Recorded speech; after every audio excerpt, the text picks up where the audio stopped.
Hi everyone, my name is Sasha Powell, and this is my lab report for Lab 3 Physics 2212 Magnetic Field of a Bar Magnet. So the purpose of this experiment was to observe and better understand magnetic fields, demonstrate physical principles using household objects, and find the magnetic moment of a bar magnet using the Biot-Savart law and the distance dependence formula of a bar magnet. My results were that as the magnetometer gets closer to the magnet, the measured x component of the magnetic field increases. When the magnetometer is far away from the magnet, the magnetic field in the x direction is measured to be almost zero. Mu equals 2.21. That's the magnetic moment, and n equals negative 2.5. So some important concepts are the Biot-Savart law, where it's mu naught over 4 pi equals q, which is the charge, v cross r hat over the magnitude of r squared.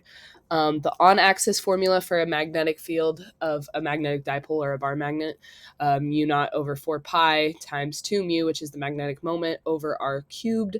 And then the perpendicular one, which is similar but not quite the same. And then the off-axis one, which is a lot more complicated. You have to cross mu with r hat and then r hat minus mu. And then the distance dependence formula, which is that the magnitude of the magnetic field of a bar equals k times r to the n.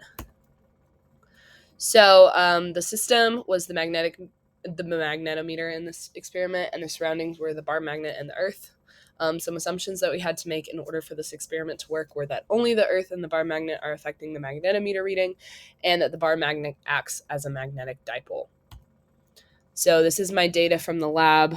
I measured the distance and the magnetic field of the bar magnet, and then I linearized it using the natural log so that I could graph it. And then I also did the same thing with the off-axis field so that I could calculate that.